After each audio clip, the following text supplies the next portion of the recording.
دنیا کے اندر امن اسی طور پر قائم ہو سکتا ہے کہ جب ان دونوں پہلوؤں پر کام کیا جائے گا اور ان پر محنت کی جائے گی۔ بالفاظ دیگر امن کے قیام کی دو ڈائمنشن ہیں۔ اس کی پہلی ڈائمنشن اور ایک پہلو اس کا یہ ہے کہ جس ملک کے اندر آپ رہتے ہیں اس ملک میں امن اور سلامتی ہو، اور امن کے قیام کی دوسری ڈائمنشن یہ ہے، دوسرا پہلو یہ ہے کہ اپنے ملک کے علاوہ دیگر ممالک کے ساتھ بھی آپ کے تعلقات اچھے ہونے چاہیے، ان کے ساتھ تعلقات بھی استوار کرنا ہوں گے، اور دوسرے ممالک کے ساتھ بھی امن کے معاہدے کرنے پڑیں گے۔ آج کے خطبے میں ان دونوں پہلوؤں پر بھی گفتگو کروں گا، اور آخر میں آپ کے سامنے یہ بات بھی عرض کی جائے گی کہ اس وقت پوری دنیا کے امن کو تباہ کرنے کے درپے ہے اسرائیل اور اس کے حمایتی اور اس کے مددگار۔ وہ امن اور شانتی، وہ امن اور سلامتی جو نبی کریم صلی اللہ علیہ وسلم نے بڑی جد و جہد، بڑی قربانیوں کے ساتھ قائم فرمایا تھا، وہ امن جو نبی کریم صلی اللہ علیہ وسلم کے جان نثاروں وفا شعاروں حضرات صحابہ کرام اور بالخصوص خلفائے راشدین نے قائم کیا تھا، آج اسرائیل اور اس کے اتحادی اس امن کو تباہ کرنے کے درپے ہیں۔ لیکن اس سے پہلے آپ اس پہلے پہلو پر غور کریں کہ نبی کریم صلی اللہ علیہ وسلم نے امن کیسے قائم فرمایا اور دنیا کو امن کا کیسا گہوارہ بنایا تھا۔ امن کے قیام کی پہلی ڈائمنشن یہ ہے کہ آپ کے ملک کے اندر ایسا امن ہو کہ آپ کے ملکی قوانین، آپ کے ملکی قوانین کی پالیسیاں، آپ کا ملکی آئین ایسا ہو کہ جس میں کم از کم ہر ایک انسان کو 4 چیزوں کی حفاظت کی ضمانت ملے، کیونکہ جب تک معاشرے کو ان 4 چیزوں کی حفاظت کی ضمانت نہیں مل جاتی اس وقت تک معاشرہ پرامن نہیں ہو سکتا۔ ان 4 چیزوں میں سے سب سے پہلی چیز کہ جس کی حفاظت کی ضمانت مطلوب اور مقصود ہے وہ ہے جان کی حفاظت۔ جب تک جان کی حفاظت نہیں ہوگی، جب تک لوگوں کی جان محفوظ اور مامون نہیں ہوگی، اس وقت تک معاشرہ پرامن نہیں ہو سکتا۔ اور اسلام نے سب سے پہلے انسان کو اس کی جان کی حفاظت کی ضمانت دی ہے۔ فرمایا من قتل نفسا بغیر نفس او فساد فی الارض فکأنما قتل الناس جمیعا، کہ جس نے کسی بھی جان کو ناحق قتل کیا وہ گویا کہ پوری عالم انسانیت کا قاتل ہے۔ دین اسلام نے مال کی حفاظت کی ضمانت دی ہے۔ دین اسلام کہتا ہے کہ جو بھی شخص کسی کے مال پر ڈاکہ ڈالے گا، چوری کرے گا، یہ ڈاکہ ڈالنے والا، یہ چوری کرنے والا چاہے مرد ہو یا عورت ہو، والسارق والسارقۃ فاقطعوا ایدیہما، اس کے ہاتھ کاٹے جائیں گے۔ دین اسلام نے ہر ایک انسان کو عزت کا تحفظ دیا ہے۔ دین اسلام نے ایک دوسرے کی غیبت کو حرام اور ناجائز قرار دیا ہے۔ وَلَا يَغْتَبْ بَعْضُكُمْ بَعْضًا، تم میں سے کوئی بھی شخص کسی کی غیبت اور بدگوئی نہیں کر سکتا، اس کی عزت نفس کو مجروح نہیں کر سکتا۔ اور فرمایا کہ جو شخص کسی بھی پاک دامن پر بلا وجہ تہمت لگائے گا، والذین یرمون المحصنات ثم لم یأتوا بأربعۃ شہداء فاجلدوہم 80 جلدہ، کہ جو بھی شخص کسی پاک دامن عورت پر بلا وجہ تہمت لگائے گا، ناحق الزام تراشی کرے گا، اسے 80 کوڑے لگائے جائیں گے۔ عزت نفس کی حفاظت ہے۔ دین اسلام نے ہر ایک انسان کی عقل کو تحفظ فراہم کیا ہے، اور ہر اس چیز کو جو انسان کی صحت کے لیے مضر ہو، یعنی نشہ آور چیز کو حرام اور ناجائز قرار دیا ہے۔ شراب کو اسی لیے حرام قرار دے دیا، افین کو اس لیے حرام قرار دے دیا، ہر اس نشہ آور چیز کا استعمال اس لیے ناجائز قرار دے دیا کہ جب انسان نشے کے اندر ہوتا ہے اس کی عقل معوف ہو جاتی ہے، عقل کام نہیں کرتی، تو انسان بے شعوری کے اندر اور انسان نشے کے اندر مست ہو کر دوسرے کی جان کو بھی نقصان پہنچا سکتا ہے، دوسرے کے مال کو بھی نقصان پہنچا سکتا ہے، دوسرے کی عزت نفس کو بھی مجروح کر سکتا ہے۔ اس لیے دین اسلام نے تمام نشہ آور چیزوں کے استعمال کو حرام اور ناجائز قرار دے دیا ہے۔ تو قیام امن کا یہ ایک پہلو ہے کہ آپ اپنے ملک کے اندر ایسے قوانین نافذ کریں کہ جس میں ہر ایک انسان کو ان 4 چیزوں کی حفاظت کی ضمانت ملی۔ اور پھر ایک پوائنٹ نبی کریم صلی اللہ علیہ وسلم نے اور دین اسلام نے یہ دیا ہے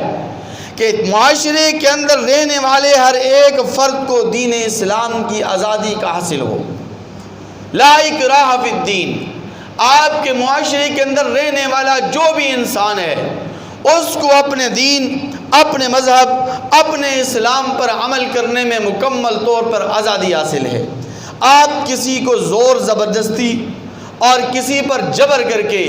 آپ اس کو نہ مسلمان بنا سکتے ہیں، نہ اس کو کافر اور غیر مسلم بنا سکتے ہیں۔ اسی طرح دین اسلام نے معاشرے کے اندر قیام امن کے لیے مساوات کا سلسلہ قائم فرمایا تمام کے تمام انسان، امیر ہوں یا غریب ہوں، گورے ہوں یا کالے ہوں، عرب ہوں یا عجم ہوں، چھوٹے ہوں یا بڑے ہوں، بحیثیت انسان سارے کے سارے انسان برابر ہیں۔ یا ایھا الناس انا خلقناکم من ذکر و انثی وجعلناکم شعوبا وقبائل لتعارفوا، تمہارے یہ جو قبیلے، تمہاری یہ جو برادری بنائی گئی ہے، یہ صرف اور صرف تعارف کے لیے ہے، ورنہ بحیثیت انسان سارے کے سارے انسان برابر ہیں، سارے کے سارے ایک ہیں، ایک ہی آدم کی اولاد ہیں۔ اسی طرح دین اسلام نے معاشرے کے اندر قیام امن کے لیے عصبیت کی جڑ کو کاٹا ہے، اور عصبیت اور قومیت کی جڑ کو کاٹا ہے۔ اور بھی دین اسلام نے فرمایا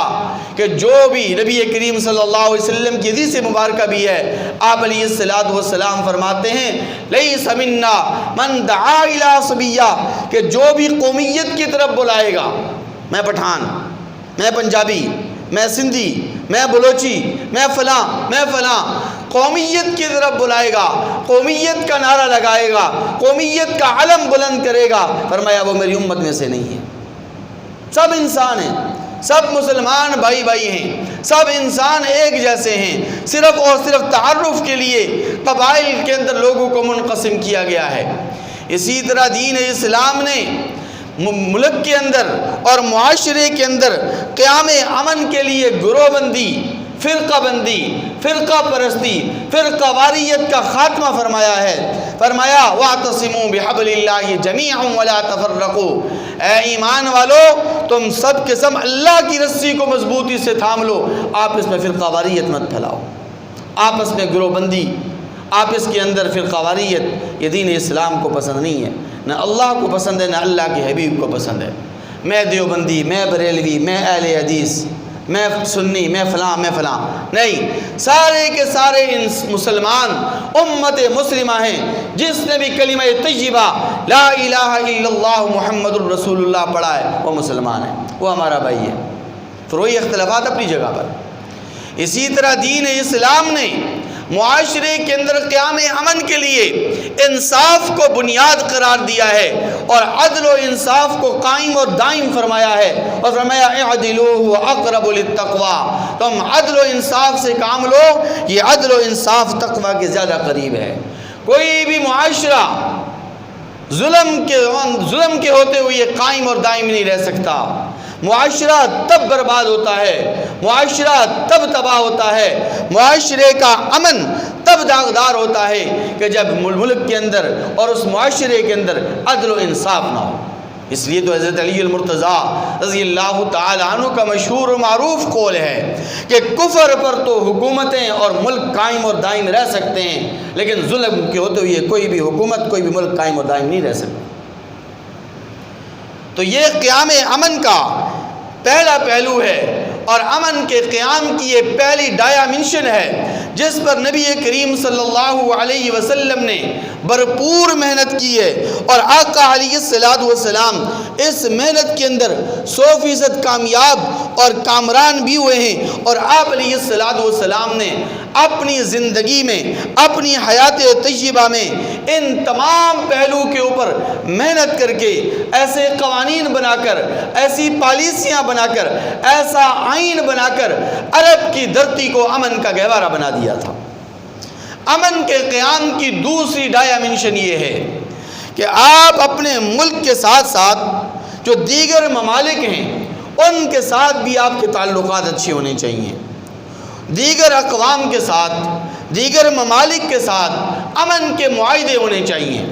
تاکہ پوری دنیا کے اندر عالمی سطح کے اوپر امن اور شانتی قائم ہو،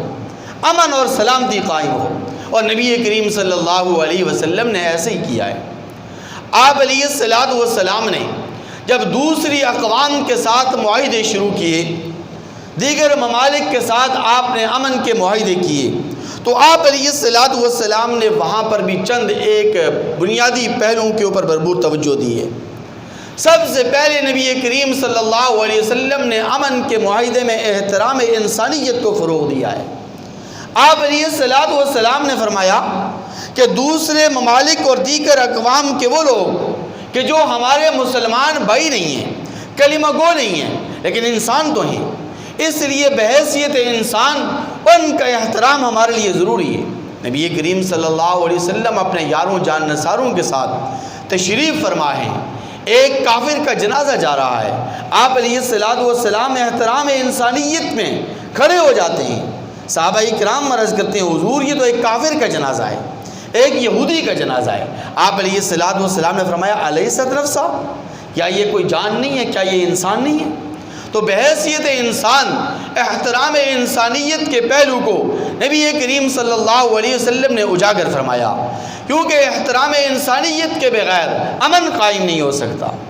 دوسری بات، دوسرا پوائنٹ، نبی کریم صلی اللہ علیہ وسلم نے صلح بندی کو فروغ دیا ہے۔ والصلح خیر، آپ علیہ السلام نے صلح کو، خیر خواہی کو، عفو و درگزر کو فروغ دیا ہے، اور آپ علیہ السلام نے صلح کر کے اور صلح کے معاہدے کر کے دنیا کو امن کا گہوارہ بنایا ہے۔ آپ علیہ السلام نے کافروں کے ساتھ درگزر کا معاملہ فرمایا ہے۔ آپ علیہ السلام نے عفو و درگزر کی ایسی مثالیں قائم فرمائی ہیں جو قیامت کی صبح تک آنے والی عالم انسانیت اس کی مثال لانے سے عاجز اور قاصر ہے۔ آپ علیہ السلام جب فاتح بن کر مکہ مکرمہ کے اندر داخل ہوئے تھے تو آپ نے نہیں دیکھا کہ نبی کریم صلی اللہ علیہ وسلم نے اس وقت کیسے عام معافی کا اعلان فرمایا، یہ عفو درگزر ہے۔ پھر آپ علیہ السلام نے ان تمام پہلوؤں کے اوپر عمل کرتے ہوئے آپ علیہ السلام نے مسلمانوں کو اپنے مضبوط دفاع کا بھی حکم دیا ہے، اور شریعت کا حکم بھی یہ ہے کہ تم اپنے دفاع کو بھی مضبوط کرو۔ ایسا نہ ہو کہ تم بالکل ہی بیکار ہو کر، ناکارہ ہو کر اپنے گھروں میں بیٹھ جاؤ اور تم جو ہے اپنا دفاع بھی نہ کرو، اور دفاع بھی نہ کر سکو، تمہاری تیاری بھی اتنی نہ ہو کہ تم اپنا دفاع بھی نہ کر سکو۔ آپ علیہ السلام اور شریعت کہتی ہے کہ جب دوسری قوم کفار غیر مسلم تمہارے اوپر حملہ آور ہوں تو وَأَعِدُّوا لَهُم مَّا اسْتَطَعْتُم مِّن قُوَّةٍ، تمہارے پاس ایسی اسلحے کی طاقت اور قوت ہونی چاہیے، اسلحہ اور ساز و سامان اتنا تیار ہونا چاہیے کہ جس کی بنیاد پر تم اپنا دفاع کر سکو۔ لیکن نبی کریم صلی اللہ علیہ وسلم نے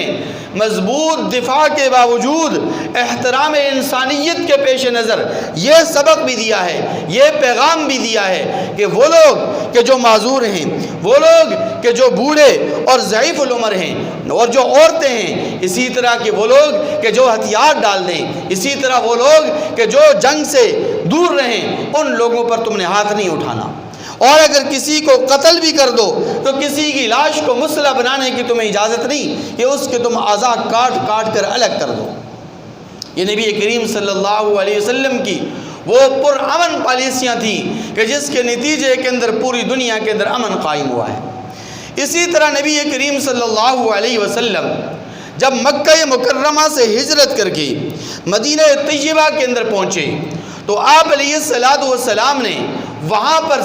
بہت سارے اسٹیپ لیے ہیں، بہت سارے اقدامات آپ علیہ السلام نے کیے۔ پہلا اسٹیپ نبی کریم صلی اللہ علیہ وسلم نے یہ لیا کہ جیسے ہی آپ علیہ السلام مدینہ طیبہ پہنچے، آپ علیہ السلام نے مواخات مدینہ کا سلسلہ قائم فرمایا ہے، لوگوں کو ایک دوسرے کا بھائی قرار دیا ہے، بھائی چارگی کو فروغ دیا ہے۔ اور اسی طرح نبی کریم صلی اللہ علیہ وسلم نے مکہ مکرمہ اور مدینہ منورہ کے جو قبائل تھے ان کے ساتھ بھی امن کے معاہدے کیے، اور دور دور کے جو قبائل تھے، دیگر جو قبائل تھے، ان کے ساتھ بھی نبی کریم صلی اللہ علیہ وسلم نے معاہدے کیے، اور وہ معاہدہ اتنے خوبصورت الفاظ پر مشتمل تھا۔ اس معاہدے کے اندر لکھا ہوا تھا ھذا کتاب من محمد النبی صلی اللہ علیہ وسلم بین المؤمنین والمسلمین من قریش۔ اور پھر آپ علیہ السلام نے اس امن معاہدے کے آخر میں لکھا کہ انہم امت واحدہ، کہ یہ جو معاہدہ ہے یہ نبی کریم صلی اللہ علیہ وسلم کی طرف سے ہے، مسلمانوں کے مابین ہے اور قریش کے مابین ہے، اور فرمایا کہ تم سب کے سب ایک ہو۔ اور پھر اس معاہدے کے آخر میں نبی کریم صلی اللہ علیہ وسلم نے جو سب سے اہم اور بنیادی بات ارشاد فرمائی اور لکھوائی اور تحریر فرمائی وہ یہ کہ مظلوم کے مقابلے میں ہم سب ایک ہیں، ہم میں سے جو بھی مظلوم ہوگا اس کے ساتھ دیا جائے گا، ہم مظلوم کے معاون بنیں گے، ظالم کے ہاتھ کو روکیں گے، ظالم کے ظلم کو روکیں گے۔ یہ نبی کریم صلی اللہ علیہ وسلم کا امن کا معاہدہ تھا۔ اور پھر آپ علیہ السلام نے یہ معاہدہ صرف اور صرف مکہ مکرمہ اور مدینہ منورہ کے اندر رہنے والے قبائل کے ساتھ نہیں کیا، بلکہ دور دور کے جو قبائل تھے ان کے ساتھ بھی آپ علیہ السلام نے یہ امن کا معاہدہ کیا۔ قبیلہ بنو حمزہ کا ایک قبیلہ تھا، اس کے ساتھ نبی کریم صلی اللہ علیہ وسلم نے امن کا معاہدہ فرمایا۔ اسی طرح کوہ بواد کے جو لوگ تھے ان کے ساتھ نبی کریم صلی اللہ علیہ وسلم نے امن کا معاہدہ فرمایا۔ اسی طرح قبیلہ بنو مزدلج جو قبیلہ تھا اس کے ساتھ نبی کریم صلی اللہ علیہ وسلم نے امن کا معاہدہ فرمایا۔ گویا اللہ کے نبی صلی اللہ علیہ وسلم کی چاہت یہ تھی، آپ علیہ السلام چاہتے یہ تھے کہ سارے کے سارے لوگ، پوری کی پوری عالم انسانیت، سارے کے سارے لوگ ایک جگہ جمع ہو کر، ایک پلیٹ فارم پر متحد ہو کر، سارے کے سارے لوگ اپنے اپنے دین، اپنے اپنے مذہب، اپنے اپنے اسلام پر رہتے ہوئے عمل کریں، لیکن کسی کی دوسرے کی جان اور اس کی مال کو نقصان نہ پہنچائیں۔ یہ آپ علیہ السلام کا بنیادی پوائنٹ تھا۔ پھر اس کے بعد نبی کریم صلی اللہ علیہ وسلم جب مکہ مکرمہ پہنچے فاتح مکہ بن کر، تو آپ علیہ السلام نے اس وقت جو معاہدے کیے ہیں، نبی کریم صلی اللہ علیہ وسلم کی دعوت بھی چلتی رہی، دین بھی پھیلتا رہا، لیکن آپ جانتے ہیں کہ کفار اور غیر مسلم بالخصوص اور بسا اوقات ہمارے اپنے معاشرے کے اندر بھی بہت سارے لوگ ایسے ہوتے ہیں کہ جو امن کو فروغ نہیں دینے دیتے، جن کو امن پسند نہیں ہے، وہ امن دشمن ہوتے ہیں۔ نبی کریم صلی اللہ علیہ وسلم نے 2 سال بڑی محنت کی، 2 سال محنت کر کے یہ امن کے معاہدے کیے، لیکن قریش مکہ جن کو یہ امن کا فروغ پسند نہیں آیا یا وہ امن چاہتے نہیں تھے، انہوں نے اس صلح کی خلاف ورزی کی، امن کے ان معاہدوں کو توڑا اور ایک ناجائز قبیلے کا ساتھ دیا۔ نبی کریم صلی اللہ علیہ وسلم فاتح مکہ بن کر جب مکہ مکرمہ پہنچے تو یہ قریش ڈر گئے، سہم گئے۔ انہوں نے سوچا کہ ہم نے نبی کریم صلی اللہ علیہ وسلم کے ساتھ، آپ کے یاروں کے ساتھ، آپ کے جان نثاروں کے ساتھ بڑے ظلم و ستم کیے ہیں، آج ہی ہم سے انتقام لیں گے، آج ہم سے یہ چن چن کر بدلے لیں گے۔ لیکن نبی کریم صلی اللہ علیہ وسلم نے سب کے لیے عام معافی کا اعلان فرمایا، اور آپ علیہ السلام نے فرمایا جو بھی دار ابو سفیان میں داخل ہوگا وہ امن میں ہے، جو بھی خانہ کعبہ کے اندر داخل ہوگا وہ امن میں ہے۔ آپ علیہ السلام نے فرمایا جو ہتھیار پھینکے گا وہ بھی امن کے اندر ہے، اس کے لیے بھی عام معافی کا اعلان ہے۔ آپ علیہ السلام نے فرمایا کہ جو میدان جنگ سے بھاگ کھڑا ہوگا ہم اس کا تعاقب نہیں کریں گے، اس کے لیے بھی معافی ہے، عورتوں کے لیے معافی ہے، بوڑھوں کے لیے معافی ہے، بچوں کے لیے معافی ہے۔ یعنی نبی کریم صلی اللہ علیہ وسلم کے پاس جب طاقت اور قوت بھی آئی، آپ علیہ السلام نے اپنی طاقت قوت کے بل بوتے پر ان سے انتقام لینے کے بجائے آپ علیہ السلام نے ان کو معاف کیا، عفو درگزر کا معاملہ فرمایا۔ اور اس کا نتیجہ پھر یہ نکلا کہ دوسرے دن سرداران مکہ آئے، آپ علیہ السلام کی خدمت میں ایک ایک ہو کر دین اسلام میں داخل ہوتے گئے۔ سب سے پہلے نبی کریم صلی اللہ علیہ وسلم کی خدمت اقدس میں ابو جہل کا بیٹا اکرمہ آیا۔ لوگوں نے دیکھا اکرمہ آ رہا ہے، لوگ یہ سوچ رہے تھے اس سے بدلہ لیا جائے گا، انتقام لیا جائے گا، کیونکہ اس نے دین اسلام کے بنیادوں کو اس نے ہلا کے رکھ دیا تھا۔ لیکن آپ علیہ السلام نے فوراً فرمایا اکرمہ تمہارا آنا مبارک ہو، آج تم کو کچھ نہیں کہا جائے گا، جا میں نے تجھے معاف کر دیا ہے۔ اکرمہ کہتا ہے کہ حضور معاف آپ نے کیا ہے، دین اسلام کو میں قبول کرتا ہوں۔ ابو جہل کا بیٹا اکرمہ مسلمان ہو جاتا ہے۔ اسی طرح نبی کریم صلی اللہ علیہ وسلم کی خدمت اقدس میں حبار بن اسود آتا ہے۔ یہ حبار بن اسود وہ شخص تھا کہ جس سے نبی کریم صلی اللہ علیہ وسلم کی بیٹی زینب رضی اللہ تعالی عنہ کو بڑی تکلیف اور اذیت پہنچائی تھی، آپ علیہ السلام نے اس کے لیے عام معافی کا اعلان کیا۔ پھر اس کے بعد ہندہ آئی ہے، وہ ہندہ کہ جس نے نبی کریم صلی اللہ علیہ وسلم کے سکے چچا حضرت حمزہ رضی اللہ تعالی عنہ کا کلیجہ چبایا تھا، آپ علیہ السلام نے اس کے لیے بھی معافی کا اعلان کیا، آپ علیہ السلام نے اس کو بھی معاف کر دیا۔ پھر اس کے بعد صفوان بن امیہ جو مکہ کا سب سے بڑا اسلحہ ڈیلر تھا، نبی کریم صلی اللہ علیہ وسلم نے اس کو بھی معاف فرما دیا۔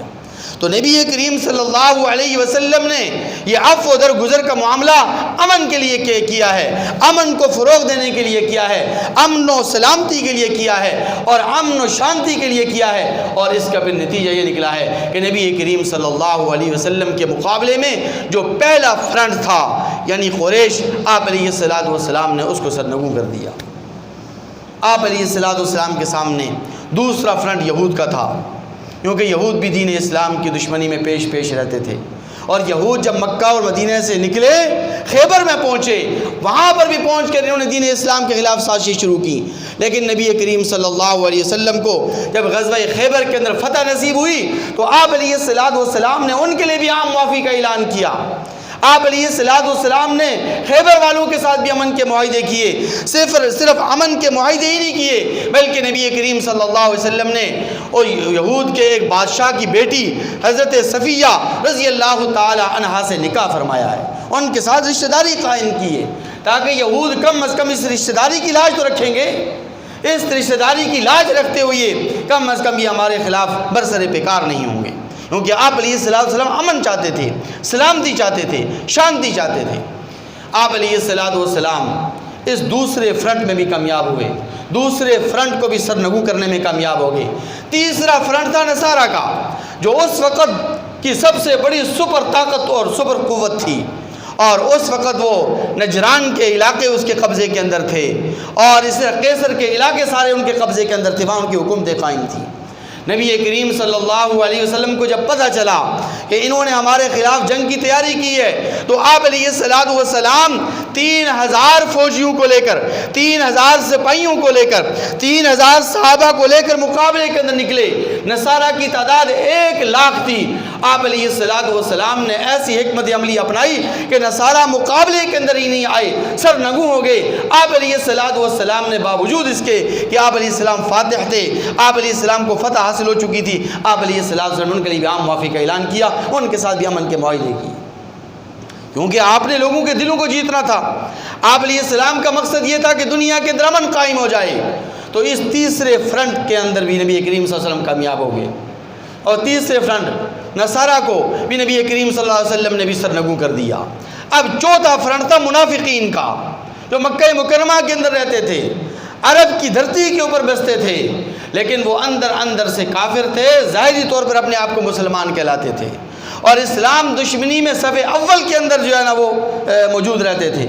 اور آپ علیہ السلام کو ان کے نام تک بتلا دیے گئے تھے کہ کون کون آپ کے سامنے آنے والے، آپ کی مجلس میں آ کر بیٹھنے والے منافق ہیں، نام تک آپ علیہ السلام کو پتہ تھے، لیکن آپ علیہ السلام نے ان کے لیے بھی عام معافی کا اعلان فرمایا، اور آپ علیہ السلام نے سب کو معاف کر دیا۔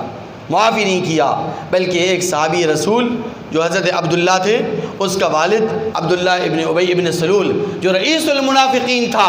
منافقین کا سردار تھا، منافقین کا سرغنہ تھا، فوت ہو گیا۔ صحابی رسول کی فرمائش پر، عرض پر، درخواست پر آپ علیہ السلام نے قمیص اتار کر اس کو دے دی، اس کی نماز جنازہ پڑھائی، تاکہ ملک کے اندر اور مکہ اور مدینہ کے اندر اور عرب کی دھرتی کے اندر امن قائم ہو جائے۔ اس کا نتیجہ یہ ہوا کہ جب نبی کریم صلی اللہ علیہ وسلم نے اس رئیس المنافقین کی نماز جنازہ پڑھائی، تو اس کے فوراً بعد 1000 لوگ دائرہ اسلام کے اندر داخل ہو گئے۔ اگرچہ نبی کی صلی کو بعد میں منع فرما دیا گیا، آپ علیہ السلام کو کہا گیا آئندہ آپ نے کسی منافق کی نماز جنازہ نہیں پڑھنی، کسی گستاخ رسول، کسی گستاخ صحابی کی نماز آپ نے نہیں پڑھنی ہے۔ آپ کو نہیں پتا کہ یہ رئیس المنافقین ابن سلول صحابہ کرام کا گستاخ تھا، اور یہ آپ کے یاروں کو، آپ کے جان نثاروں کو برا بھلا کہتا تھا، تو گستاخ صحابہ سے، صحابی رسول کے گستاخ سے تو تعلقات تک جائز نہیں ہیں، اور ان کے ساتھ مشروبات اور مطعومات کے اندر شرکت جائز نہیں ہے۔ آپ ان کی نماز جنازہ پڑھاتے ہیں، وَلَا تُصَلِّ عَلَىٰ أَحَدٍ مِّنْهُمْ مَاتَ أَبَدًا وَلَا تَقُمْ عَلَىٰ قَبْرِهِ۔ نماز جنازہ پڑھانا تو دور کی بات، آپ نے گستاخ صحابہ کی قبر کے پاس کھڑے ہو کر اس کی حق میں دعا بھی نہیں کرنی ہے۔ یہ اتنا بڑا مجرم ہے، اور اللہ کے نزدیک یہ اتنا بڑا مبغوض ہے۔ بہرحال نبی کریم صلی اللہ علیہ وسلم امن چاہتے تھے، نبی کریم صلی اللہ علیہ وسلم نے امن کا فروغ دینا تھا، تو نبی کریم صلی اللہ علیہ وسلم نے اس چوتھے فرنٹ، یعنی جو منافقین کا فرنٹ تھا، اس کو بھی نبی کریم صلی اللہ علیہ وسلم نے سرنگوں کر دیا۔ یہ بھی دوبارہ کبھی نبی کریم صلی اللہ علیہ وسلم کے مقابلے کے اندر نہیں آئے۔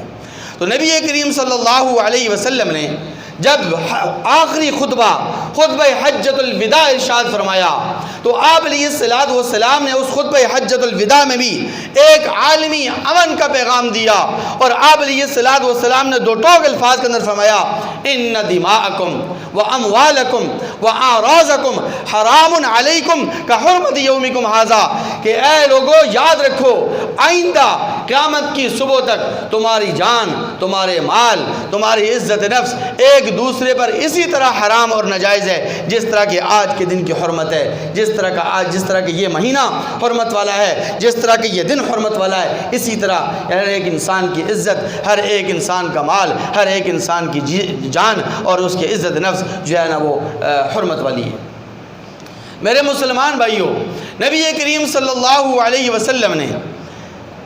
بنیادی طور پر اگر آپ خلاصہ سمجھنا چاہتے ہیں تو خلاصے کے طور پر آپ یوں سمجھ سکتے ہیں کہ نبی کریم صلی اللہ علیہ وسلم نے پوری دنیا کے اندر امن کے قیام کے لیے 2 چیزیں کی ہیں، 2 بنیادی پہلو پر نبی کریم صلی اللہ علیہ وسلم نے محنت کی ہے۔ آپ علیہ السلام نے اپنے ملک کے اندر یعنی عرب کی دھرتی کے اوپر قیام امن کے لیے ایسے قوانین بنائے ہیں، ایسی پالیسیاں بنائی ہیں، ایسا آئین بنایا ہے، ایسے قاعدے اور ضابطے بنائے ہیں کہ معاشرے کے اندر، عرب کے معاشرے کے اندر رہنے والا، مکہ و مدینہ کے اندر رہنے والا ہر ایک انسان اپنے آپ کو محفوظ اور مامون سمجھ رہا تھا۔ اور دوسرا پوائنٹ یہ تھا، دوسرا پہلو یہ تھا، دوسری ڈائمنشن نبی کریم صلی اللہ علیہ وسلم کی یہ تھی کہ آپ علیہ السلام نے پوری دنیا کے اندر امن کو قائم کرنے کے لیے اور قیام امن کے لیے دیگر اقوام کے ساتھ، دیگر ممالک کے ساتھ اور دیگر اقوام کے ساتھ امن کے معاہدے کیے ہیں، اور آپ علیہ السلام نے امن کے معاہدوں کے ساتھ ساتھ ان کے ساتھ رشتہ داریاں بھی قائم فرمائی ہیں۔ تو پھر اس کا نتیجہ آپ کے سامنے ہے کہ نبی کریم صلی اللہ علیہ وسلم جب اس دنیا سے رخصت ہو رہے تھے تو آپ علیہ السلام نے معاشرے کو پرامن بنا دیا تھا اور معاشرہ امن کا گہوارہ بن چکا تھا۔ تو لوگ بہت بڑے نقصانات کر بیٹھتے ہیں،